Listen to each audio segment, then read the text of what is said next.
La primavera esploderà, certo.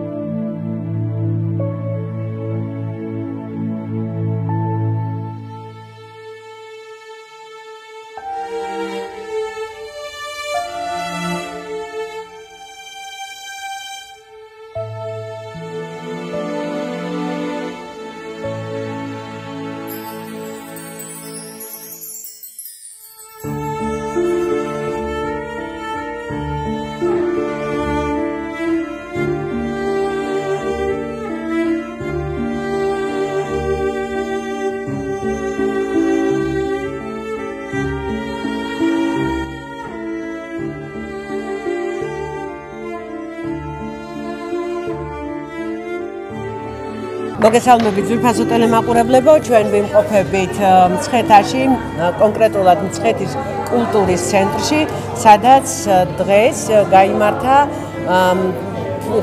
მსახიობის, მომღერლის, კომპოზიტორ ზაზა კილვასონიას შემოქმედებითი საღამო. ჩვენ ვიმუშავეთ პირდაპირ ეთერში სოციალური ქსელებისთვის, ბევრი გამოხმაურება მივიღეთ, იმიტომ რომ მაყურებელს საოცრად მოეწონა მართლა საოცარი მუსიკალური ნაწარმოებები და მე მინდა რომ ბატონი ზაზა გაგაცნოთ და პატარა გავესაუბროთ კიდეც და ვისაუბროთ მის არაჩვეულებრივ ნაწარმოებებზე და ბატონი ზაზა მუშაობდა, თუმცა მუშაობაში მას ეხმარებოდა თავისი ბენდი.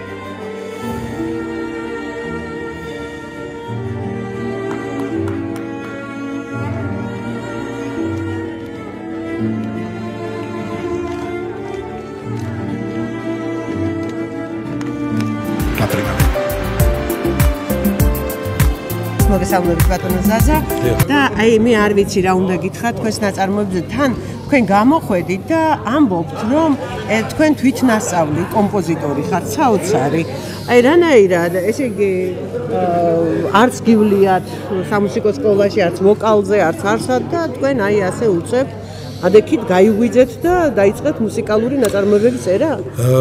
მოგახსენებთ რომ ოჯახი მამა დაამთავრა საგუნდო სადირიჟორო და დღემდე ის ასრულებს სხვადასხვა ინსტრუმენტებზე და ეს აქედან გამომდინარე მინდა ვთქვა რომ გენეტიკური ეს ფორმა თანდათან გადაეცემა მამიდან შვილს და ასე ხდება ალბათ და ასე არის და მე მომეცა მამიდან ეს ნიჭი და მე 7 წლები დავამთავრე მუსიკალური, შემდეგ ჩავაბარე თეატრალური ინსტიტუტში. ქუთაისში დავამთავრე 7 წლები, შემდეგ ჩავაბარე თეატრალურ ინსტიტუტში, სამსახიობო ფაკულტეტზე და პარალელურად, რადგან ძალიან დიდი სურვილი იყო მუსიკის და მე ჩემი დამოკიდებულება, კონსერვატორიაში გავიცანე ბატონი ბიძინა კვერნაძე და ის კვირაში ორჯერ მიტარებდა გაკვეთილებს.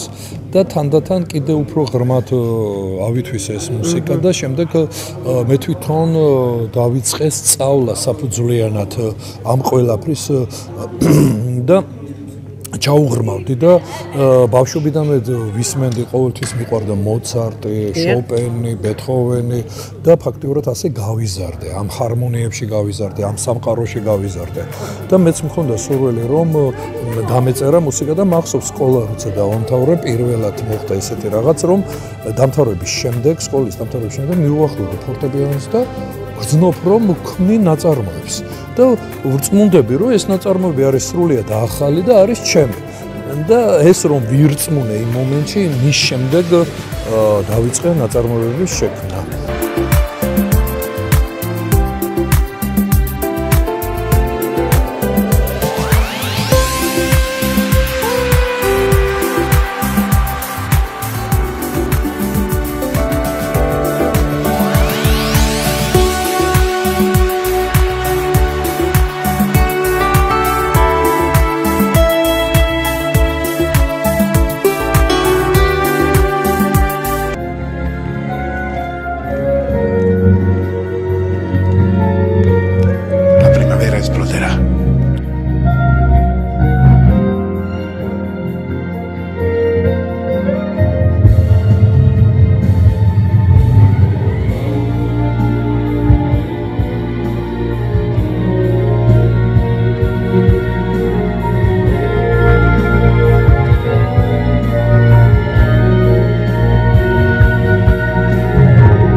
დღეს ძალიან ბევრი აი ასეთი სახის ნაწარმოები არა მარტო ელეგია, არამედ სასიცოცხლო, აი სიცოცხლისათვის ბრძოლის სიცოცხლის ჟინის ნაწარმოები იყო, მაგრამ ყველაფერი თითქოს გადაწყვეტილი იყო ორკესტრისთვის და იყო აი შეიძლება ითქვას სიმფონიური ხასიათი. თქვენ ამის გარდა, ესე ძირითადად ამ ჟანრში მუშაობთ თუ ვოკალიც ნახე, ვოკალური ნაწარმოები, მაგრამ როგორ გითხრათ, აი ძალიან ბევრი სტილისტურად ძალიან ბევრი მიზიდავს, მაგრამ ყველა მუსიკას ვისმენ, აი ჯაზიც ძალიან მომწონს, მაგრამ პირადად მე არ ვქმნი ასეთ მუსიკას, მაგრამ მომწონს ის რაც მაღალ დონეზე კეთდება მუსიკალურ ხელოვნებაში, ყველა ჩემთვის მისაღები და მოსაწონია, მაგრამ ძირითადად მაინც უფრო კინომუსიკა მიზიდავს. იმიტომ რომ კინომუსიკაში შეგიძლია კომპოზიტორმა გადმოწე ის სულიერი სამყარო, რაც მაგალითად შეიძლება ზოგჯერ კლასიკურ ფორმაში ეს ვერ იპოვო. იმიტომ რომ კინომუსიკაში გეძლევა სრული თავისუფლება, ასე რომ ვთქვათ, რომ სულიერი სამყარო კარგად გადმოწე. და კარგად მიიტანონ სვენელამდე. აი ძირითადად ეს არის ჩემი სტილი, რო ვთქვათ, კინომუსიკა. Ну, რა თქმა უნდა, ვოკალურ ნაწარმოებებსაც ვწერ. დღეს კიდეც ვთქვი, რომ უნდა შესრულებული იყო დამატებით 5 ვოკალური ნაწარმოები, მაგრამ მომღერალი ელეონორა გოგოლაშვილი, ჩვენი კულტურის სამსახურის ხელმძღვანელი, მივლინებით წავიდა გერმანიაში და დღეს ეს 5 ნაწარმოები, ვოკალური ნაწარმოები ვერ შევძელით, რომ გაჟღერებულიყო.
მეორე დღე ცოტა ეს ნაწარმოები ფილოსოფიური განწყობილების ნაწარმოებია და იმედია რომ ისე ჩაწოდებით როგორც ეს შეუქმნები და განეცემა.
მაგრამ გოჩა ჩობოვაძე მარაჩვეულებრივად შეასრულა ნანა ცინცაძის ლექსებია. ნანა ცინცაძესთან მე ძალიან თანამშრომლობ, ძალიან კარგი ქალბატონია, ძალიან კარგი პოეტია, ძალიან კარგი ლექსები აქვს და ის სიმღერებიც, რომლებიც ელეონორას უნდა შეასრულება, ყველა არის ნანა ცინცაძის ტექსტებზე.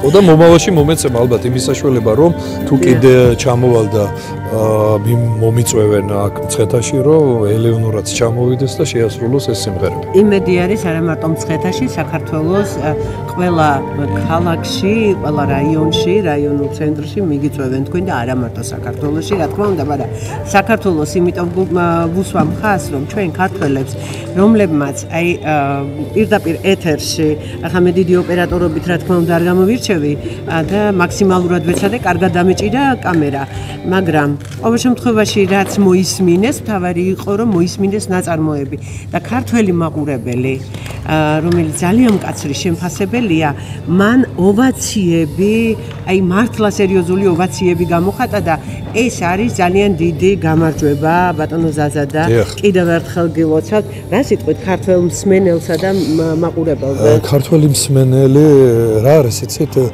მე როგორ გითხრათ, ხშირად არა ვარ ტელევიზიებში.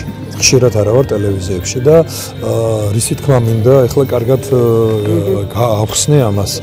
მე ძირითადად ისეთ მუსიკას ვქნე, მთელი წლის განმავლობაში მიწევ სტუდიაში მუშაობა არანჟირებებზე და გაორკესტრებაზე და რაღაც.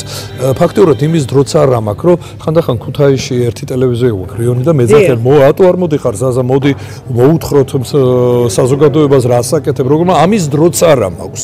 იმდენად შრომატევადია ესეთი მუსიკის შექმნა და გაკეთება. ეს ძალიან ადვილი არ არის. ხო და ესე იგი და ამიტომ საზოგადოება ფაქტიურად მე საქართველოში ნუ რაღაც გარკვეული პროცენტი მიცნობს, მაგრამ უმეტესობა არ მიცნობს და როცა მოდიან და ჩემს კონცერტს ესწრებიან, მე ხვდებიან, რომ ეს რა საოცარი სამყაროა, ეს რა საოცარია და მე მოდიან და გამოხატავენ მათ ემოციებს, მათ სურვილებს, დამოკიდებულებებს და ნუ რა თქმა უნდა, მეტი დამოკიდებულება არა მარტო ჩემს მიმართ, საქართველოში ძალიან ბევრი კარგი შემოქმედი არის და მეტი ყურადღება არის ასეთი შემოქმედი ადამიანების მიერ, რომ მათმა უფრო ფართო აუდიტორიის და საზოგადოების წინაშე წარმოაჩინონ თავიანთი ხელოვნება. უნებრივია.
მე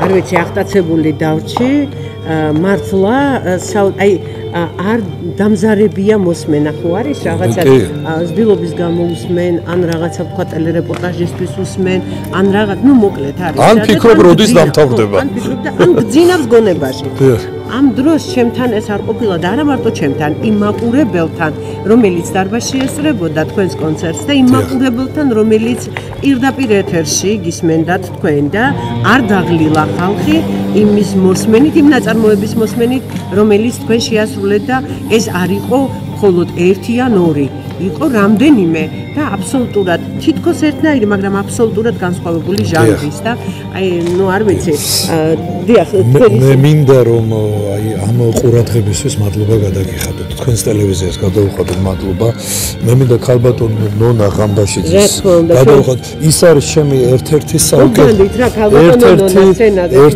საუკეთესო მეგობარი რომელიც აი ჩემს სულიერებას კარგად იზიარებს ჩვენ ხშირად საუბრობთ ტელეფონით ხშირად ვეკონტაქტებით ერთმანეთს და მე ძალიან დიდი მადლობა და დიდი სიყვარული მინდა ამ ქალბატონი ნონა ღამბაშიძის მიმართ გამოხატო ჩვენი უსაყვარლესი ქალბატონი ეს არის ძალიან კარგი ქალბატონი აი სიკეთით სავსე სულიერებით სავსე და მე მიხარია რომ ჩვენ ერთმანეთი გავიცანით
რა თქმა უნდა, ძალიან დიდი მადლობა ჩვენ ქალბატონ ნონას, რომელიც ინიციატორი იყო იმის, რომ შემოგთავაზა ხომარ დავესწრებოდით კომპოზიტორ, მომღერალ, მსახიობ ზაზა კილასონიას საღამოს და რა თქმა უნდა, ჩვენ ჩამოვიდით, მადლობა ამისთვის. ქალბატონ ნონა, მადლობა ჩვენს მაყურებელს კიდევ ერთხელ და დოდათ რამე ქალბატონ ნონა. მე მინდა წარვადგინო ქეთი შეშიაშვილი, ძალიან ცნობილი ჟურნალისტი. იყო, არ ვიცი, პირველ არხზე. დიახ, საინფორმაციო. კიდევ ტელევიზიაში, მაგრამ და ძალიან ლამაზი იყო. ეხლა ლამაზია, მაგრამ მაშინ რგვინავდა საერთოდ. აი ასე.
მე მინდა თქვენი ბენდის წევრებიც გაგვაცნოთ და რა ქვია თქვენ ბენდის გიორგი რევიშვილი თუ შეიძლება ბენდის წევრები რომ მოგძანდეთ რა ძალიან მადლობა დიახ და აი აქეთ დადექით თქვენ ბატონო გიორგი ძალიან დიდი მადლობა იმისთვის რომ აი თქვენ ახლა გიყურებდით მაქსიმალურად ვეცადე მეც რომ ხან ახლოს მომეწია კადრი რომ კარგად დაენახა პირდაპირ ეთერში მაყურებელს თქვენი სახე ბატონი ზაზას სახე ხან შორს მაქსიმალურად ვეცადე ოპერატორობას რამდენად გამომივიდა არ ვიცი, მაგრამ ყოველ შემთხვევაში ოპერატორი რომელიც პროფესიონალურად მუშაობდა ეს ვიცი რომ კარგად გადაიღებდა. აი თქვენ რომ წარმოგვიდგინოთ ბატონო ზაზა იქნებ წარმოგვიდგინოთ თქვენი ბენდის წევრი ბატონი გიორგი რევიშვილი ქუთაისის ოპერისა და ბალეტის თეატრის დირიჟორი ცენტრალური სასწავლებლის პედაგოგი და ასევე ძალიან საინტერესო და ცნობილი პიანისტი. მას ბევრი კონკურსის ლაურეატია, ბევრ კონკურსებზე გამარჯვებულია და ამის შემდეგ როცა გიორგი გავიცანი, გადავწყვიტე რომ გიორგისაც ძალიან ახლო ურთიერთობა მქონოდა და ჩემი შვილის ნათლია ლიზას ნათლია და ამის შემდგომ უკვე ჩვენ ყოველთვის კონცერტებზე ერთად ვართ, ერთად და კიდეც შეაფასებდით როგორი შემსრულებელია და როგორი ის არის ხელოვანი ადამიანია. დანარჩენი თვითონ გიორგი იტყვის.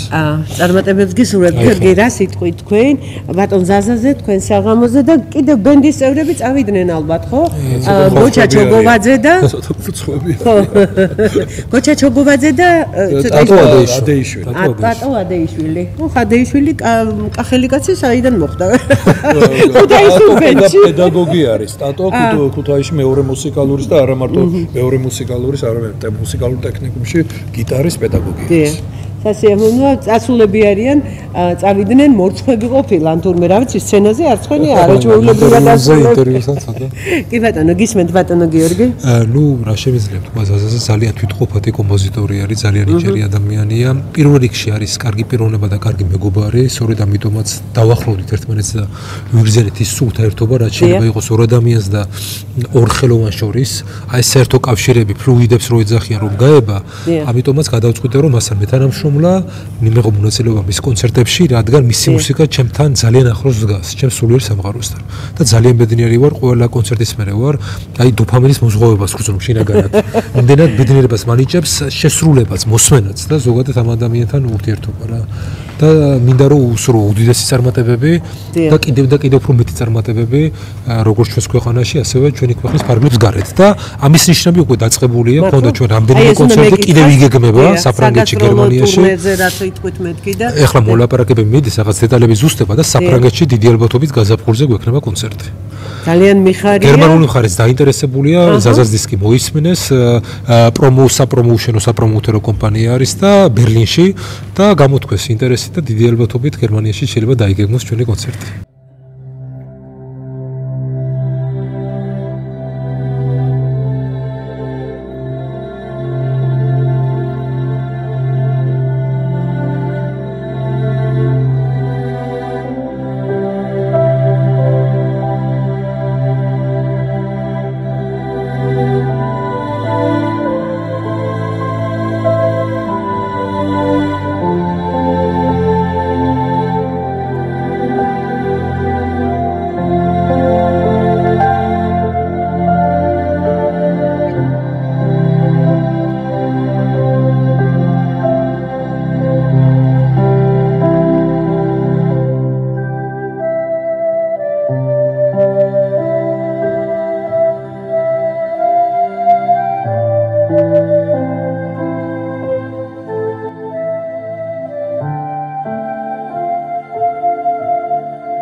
ალბათ რომელიმე ფილმს ნამდვილად მოუხდებოდა. მთავარია ფილმი გადაიღო წვიმის შემდეგ. შემდეგი ნაწარმოები სახელწოდებით ლიზა. ეს ნაწარმოები დავწერე ჩემი ქალიშვილს მიუძღვენე და მისი სიფაქიზე მინდოდა ამ ნაწარმოების საშუალებით გავამეცა. მე ყველას მინდა დაგილოცოთ შვილები და რა თქმა უნდა პატარები იმსახურებენ, რომ ბედნიერები და ჯანმრთელები იყვნენ. ლიზა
ისევ ესეთი გასვლები გვაქვს. ძალიან დიდი მადლობელი ვარ აი ამ ინფორმაციისთვის და იმისთვის რომ მე თქვენ გაგიცანით, თქვენ შეგხვდით და ტელეკომპანია PKTV აღმოჩნდა თქვენი საინფორმაციო მხარდამჭერი.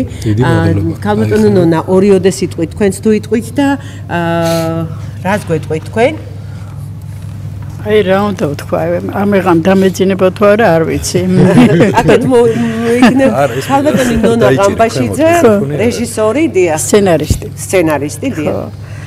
ძალიან მიხარია რომ ზაზას ვიცნობ და ეხლა გიორგიც გავიცანი, ზაზასთან ახლო ურთიერთობა მაქვს და აი სულ ველოდებოდი როდის ჩამოვიდოდა და როდის იქნებოდა კონცერტი, მაგრამ აი მომღერლები რო აღარ არიან, აი ცოტა ალბათ შემდეგ კონცერტზე იქნებიან. აი ეს თურქეთში როა ესეც. ხო, ეთერი გორაძე. ეთერი ახლა სტამბულშია. რაგორია ეთერი გორაძე. სტამბულში ახლა და აპრილის თვეში გეგმავს ქუთაისში ჩემი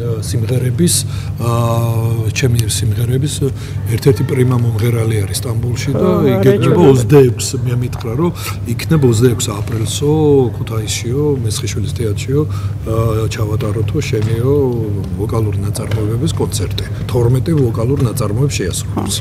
სულ რამდენი სიმფონიური ნაწარმოები გაქვთ შექმნილი და საოპეროსაც თუ აპირებთ? აი როგორ გითხრათ, დაახლოებით ესეთი ნაწარმოებები, ესეთი ფორმის, როგორიც ეხლა დღეს გაჟღერდა, სადღაც ალბათ რო ვთქვათ ესე 30-35 ასეთი ტიპის.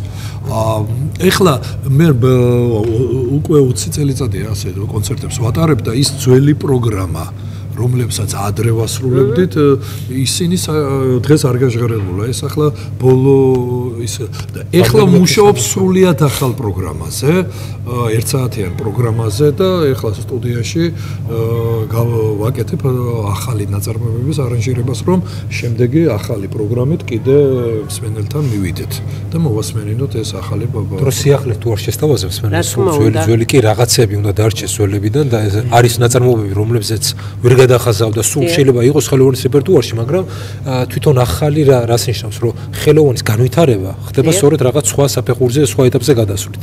ეს სიახლე თუ არ იქნა, თვითონ ხელოვანიც ჩერდება და მსმენელიც ჩერდება.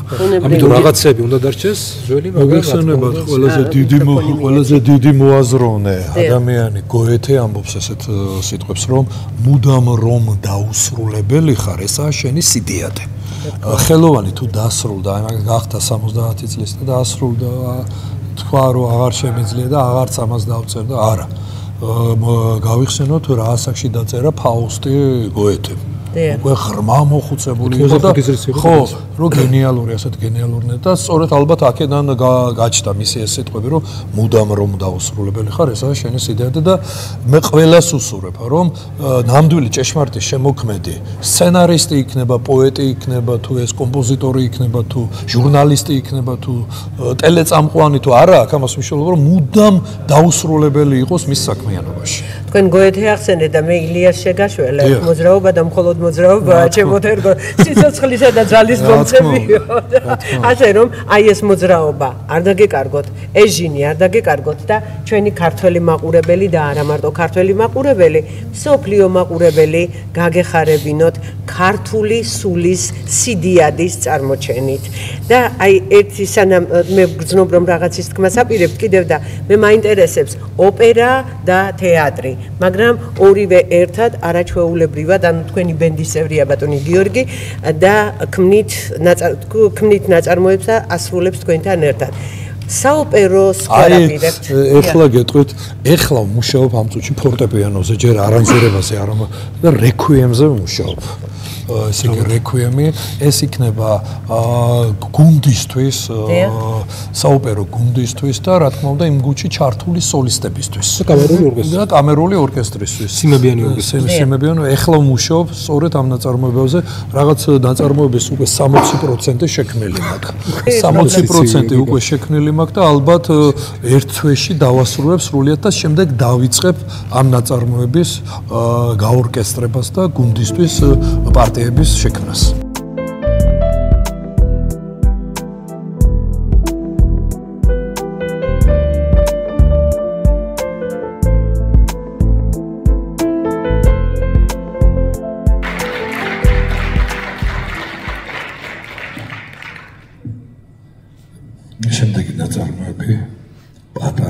ოცნება. ალბათ ყველა ადამიანს გვაქვს ჩვენი პატარა ოცნება და მეც მათ შორის მეც მაქვს პატარა ოცნება და შევეცადე რომ მუსიკალური ბგერებით გადმომეცა ეს პატარა ოცნება.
წელი დაუმთავრე თეატრალური ინსტიტუტის სამსახიობო ფაკულტეტი და იმ წელს დაუბრუნდი ქუთაისის ლადოვისხიშვილის სახელმწიფო აკადემიურ თეატრში. დაბრუნებისთანავე დამაკავეს დათო ტურაშვილის პიესაში დაერჩვენი ერთ დღეს და ამ პიესაში შევქმნი, ამ პიესისთვის შევქმნი ნაწარმოები. ნუ მაშინ სათაური არ ერქვა. უბრალოდ სცენაზე ვასრულებდი როგორც მთავარი გმირი ამ პიესაში. შემდეგ გავიდა დრო და რა თქმა უნდა გადავწყვიტე რომ შემესხა უფრო ფრთები ამ ნაწარმოებისთვის და მახსოვს პირველად ბატონ ბიძინა კვერნაძეს მოვასმენინე ეს ნაწარმოები და მან მითხრა რომ აუცილებლად უნდა გააკეთო ამ ნაწარმოების პარტიტურა. მოგეხსენებათ მე პროფესიონალი კომპოზიტორი, საკომპოზიციო ფაკულტეტი არ მაქვს, უფრო თვითნასწავლი კომპოზიტორი ვარ და ბატონმა ბიძინა ნათელი მისულს დამაკავშირა მის ყველაზე ძლიერ ყოფილ მოწაფესთან, ასე რომ ვთქვათ, ზურაბ ნადარეშვილთან. ეხლა ზურაბ ნადარეშვილი ამ წუთში არის საკომპოზიციო ფაკულტეტის თბილისში კონსერვატორიაში ერთ-ერთი პროფესორი და ის ეწევა პედაგოგიურ მოღვაწეობას. მართლაც ზურასთან მივიტანე კლავირი და ვთხოვე რომ ერთობლივად გვემუშავა ამ ნაწარმოების პარტიტურაზე და მართლაც ზურამ გულთან მიიტანა და გავაკეთეთ ეს ამ ნაწარმოების პარტიტურა და სწორედ გიორგი თავშივე აღნიშნა რომ პიზაში ლივერნოს სიმფონიურ ორკესტრის მიერ შესრულდა ეს ნაწარმოები და დავარქვით სათაურად ელეგია ფლეიტისა და ორკესტრისათვის და სწორედ ახლა ამ ახალ ვერსიას, ამ ნაწარმოების ვერსიას მოგასმენინებთ დღეს. დიდი მადლობა.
დღევანდელი კონცერტი უნდა ყოფილიყო შერეული იმ მხრივ, რომ მე როგორც ასევე საორკესტრო ნაწარმოებებს წერ ვოკალურ ნაწარმოებებს, მაგრამ მოხდა ისეთი ინციდენტი, რომ ამ კონცერტში მონაწილეობს ჩვენი ქუთაისის კულტურის სამსახურის ხელმძღვანელი ელეონორა გოგოლაშვილი და 2 დღის უკან ის მივლინებით გაემგზავრა გერმანიაში. და რა თქმა უნდა, ის ვოკალური ნაწარმოებები, რომლებიც დღეს უნდა გაჟღერებულიყო, ძალიან გულდასაწყვეტია ჩემთვის, რომ ვერ ვახერხებთ ამას. მაგრამ არ მინდოდა დღევანდელი კონცერტი ვოკალური ნაწარმოების გარეშე დამეტოვებია და სცენაზე ვიწვევ გოჩა ჩოკოვაძეს. სიმღერით არავინ გავს. ტექსტის ავტორი ნანა ცინცაძე.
Yeah.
წარმატებები ვუსურვოთ ბატონ ზაზას, ბატონ გიორგის და კიდევ და კიდევ საქართველოს ჩვენ გვიხარია რომ აი ასეთი შვილები ყავს და აი ეს ბრავო არა მარტო დარბაზიდან არამედ პირდაპირ ეთერიდან აი ესე ცოტა უხეშად კი არა და აი რაღაც უცნაურად ვიტყვი პირდაპირ ეთერში კამერიდან გადმომხტარე სიხარულისგან რა თქმა უნდა მაყურებლის შეძახილი იყო ბრავო ეს რა უნიკალური ნაწარმოებია ამ ასეთ სიტყვებს ქართველი მაყურებელი ყველასთვის არ იმედებს და მე მიხარია რომ თქვენ აი ასეთი შეფასებები გქონდათ რამდენი წლის ხართ სანამ მე რა არის ეს ხა თქვენ სიტყვებზე ცრემლები მომადგა იმიტომ კი არა რომ აი მე მიხარია რომ სწორედ რომ ადამიანს შეუძლია რომ ეს თქვას ეს აღიაროს რომ როცა ჭეშმარიტ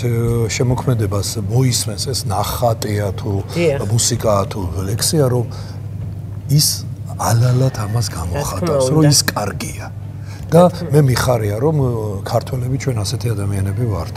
ნუ რა თქმა უნდა შეიძლება უმცირესობა, მაგრამ ის უმცირესობაც უმრავლესობაზე უფრო დიდია. რა თქმა უნდა გეთანხმებით მაგაში.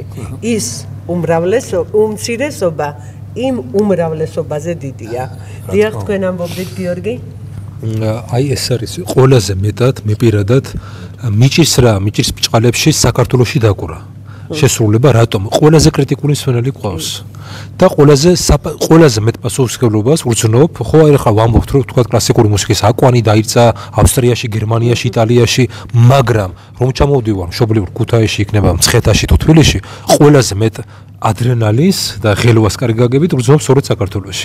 იმიტომ რომ ქართველისნაირი პროფესიონალი და აკადემიური მსმენელი მე არ მეგულებია რომ იმიტომ რომ ჩვენ გვაქვს უზარმაზარი სკოლა, უზარმაზარი ბაზისის ნიადაგი, მართალია ჩვენთან პროფესიული მუსიკის ჩასახვა და განვითარება მოხდა ცოტა გვიან მე-19 საუკუნეში ზაქარი პალიაშვილის დაოსნობით, უკვე როცა ამ დროს უკვე შექმნილი იყო მსოფლიო მუსიკალური ნაწარმოების შედევრები.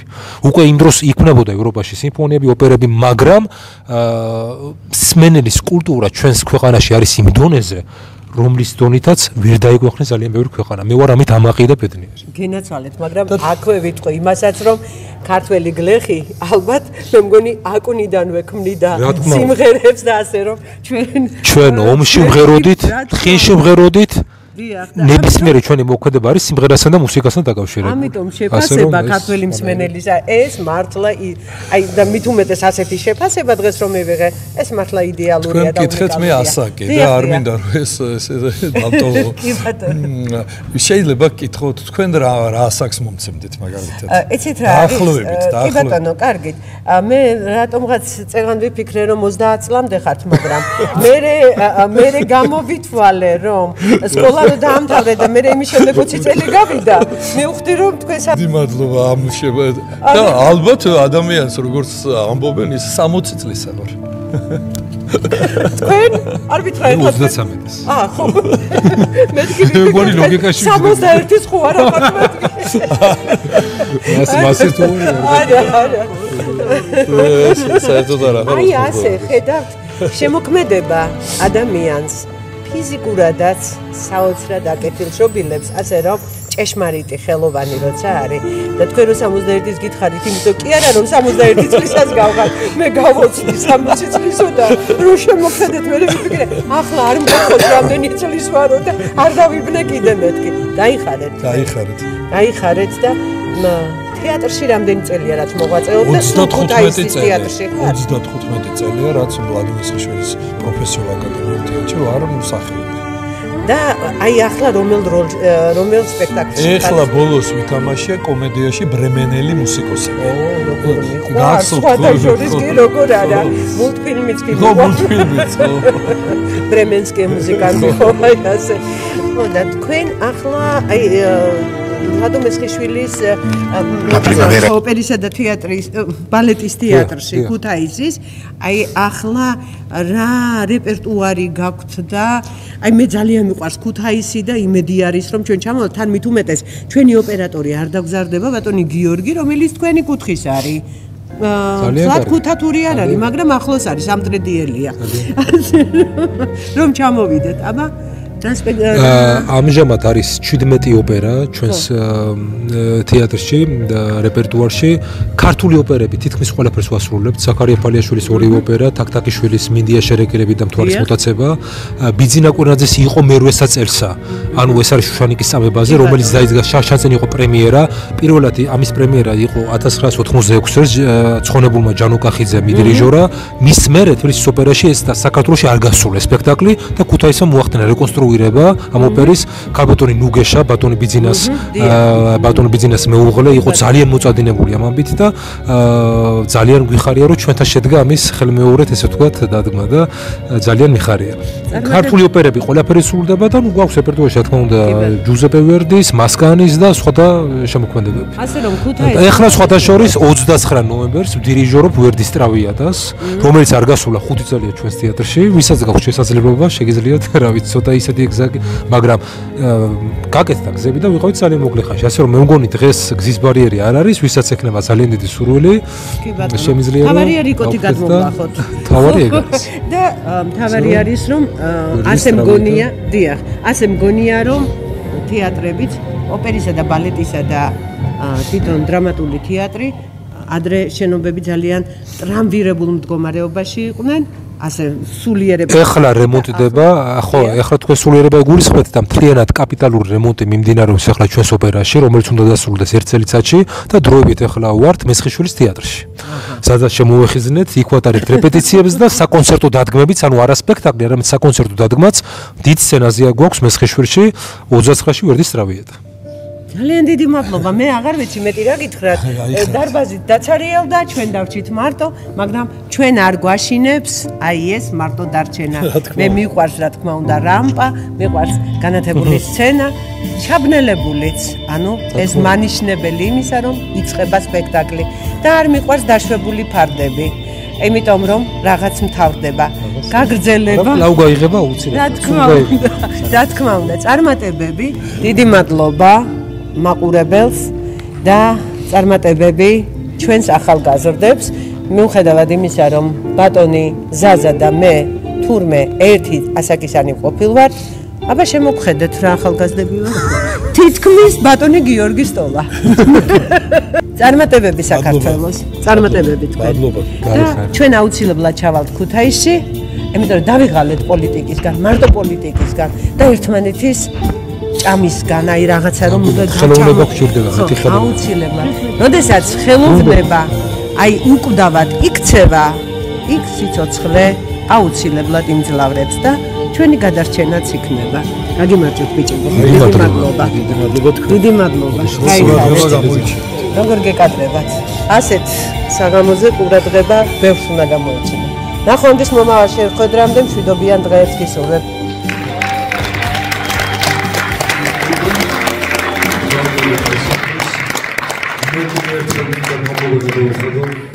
ქალაქ მცხეთის უპირველესად საზოგადოებას და ბოლოს ქალაქ მცხეთის ხელისუფლების წარმომადგენლობას. მე მინდა რომ მათ უსურვო ხელოვნების გვერდით ყოველთვის მდგარი იყვნენ ისე როგორც დღეს და გაგრძელებულ იყოს ეს ტრადიციები. დიდი მადლობა.